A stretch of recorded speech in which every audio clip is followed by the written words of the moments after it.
Bonjour à tous, Yisrochag Samer, j'espère que vous avez passé de bonnes fêtes, où que vous soyez dans le monde, en Israël, aux États-Unis, à Paris, en France. Ce matin, eh bien, nous sommes le 28 avril, et le 28 avril est la date de naissance d'une personnalité qui s'est fait extrêmement connaître grâce à un film dédié à son histoire. Je veux vous parler ce matin d'Oskar Schindler.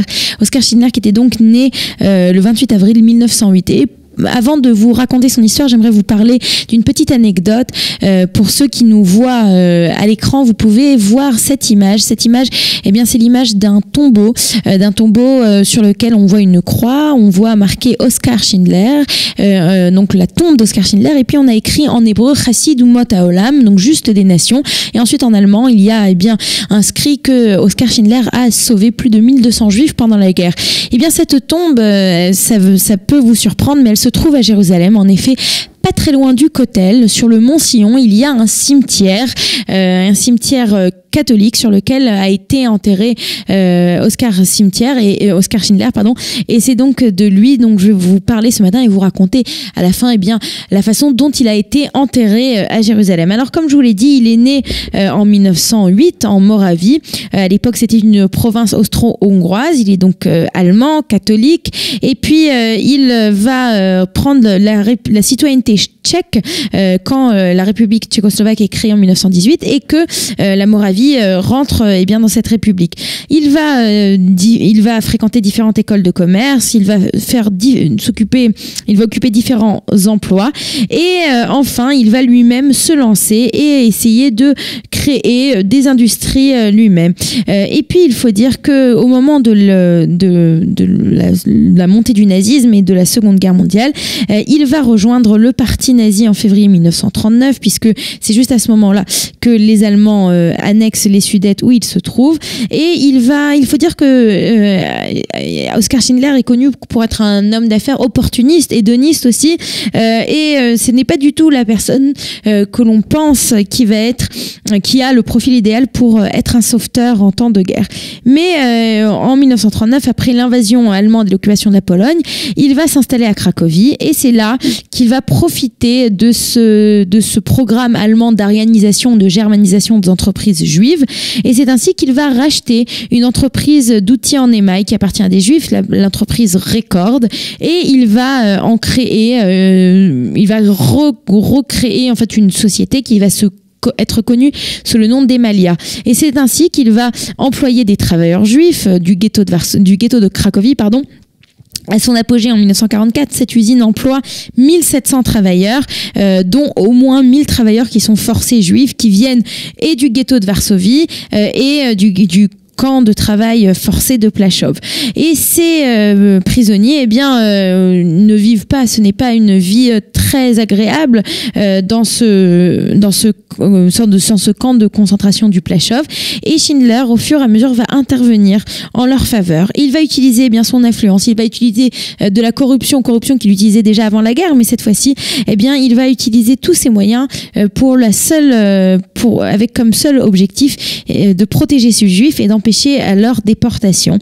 C'est ainsi que rapidement il va transformer Emalia, donc cette usine qui fait des outils en émail. Il va aussi faire une division de fabrication d'armes pour les protéger, et il va aussi permettre à ses ouvriers à plusieurs reprises au moment de la liquidation du ghetto de Cracovie en mars 1943 de rester la nuit à l'usine, ce qui en fait les protège des rafles organisées par les nazis. Et puis il va aussi il va réussir à persuader les nazis de transformer Emalia en sous-camp de Płaszów, et c'est ainsi que des travailleurs forcés vont être enregistrés comme ses ouvriers, et c'est ainsi qu'il va réussir à les sauver. Alors il faut savoir que les Allemands vont se douter de quelque chose. À plusieurs reprises, les autorités SS et la police vont le soupçonner de corruption et de fournir une assistance illicite aux Juifs. Il va être arrêté à 3 reprises, mais il n'arrive pas à l'inculper.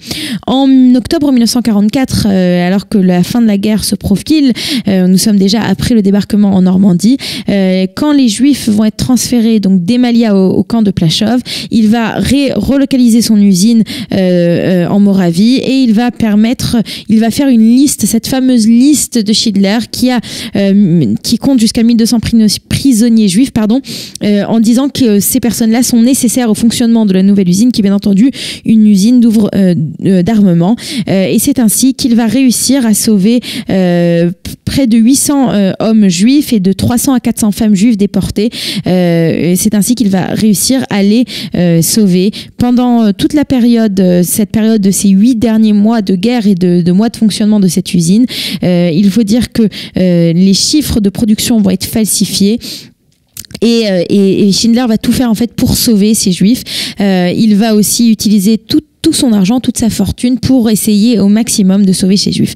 À la fin de la guerre, lui et son épouse vont s'installer en Allemagne, puis ensuite vont immigrer en Argentine et ensuite vont revenir en Allemagne. C'est en 1962 que Yad Vashem va décerner à Schindler le titre de Juste parmi les nations. L'image que vous avez à l'écran, eh bien, c'est de Schindler dans les années 60 durant un de ses voyages en Israël, et ils vont le remercier pour son rôle pour avoir sauvé les Juifs.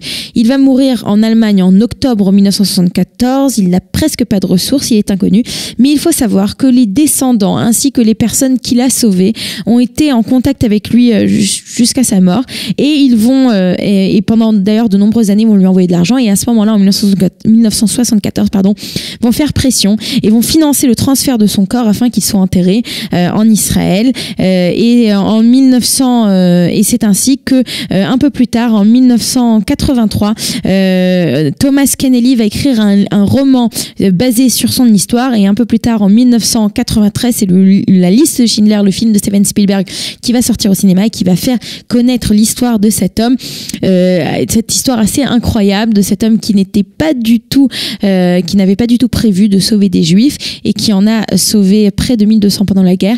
Et je dois dire que c'est peut-être le seul membre du parti nazi qui est enterré aujourd'hui sur le sol de Jérusalem. Voilà, on se retrouve demain pour un nouveau chapitre d'Un jour notre histoire. Je vous souhaite à tous une bonne journée et à demain. Shalom, shalom. Vous aimez l'histoire juive ? Retrouvez Liana Gurfinkel dans Un jour notre histoire sur Studio Kalita. C'est tous les matins pour découvrir ensemble les événements et les personnages qui ont fait notre histoire.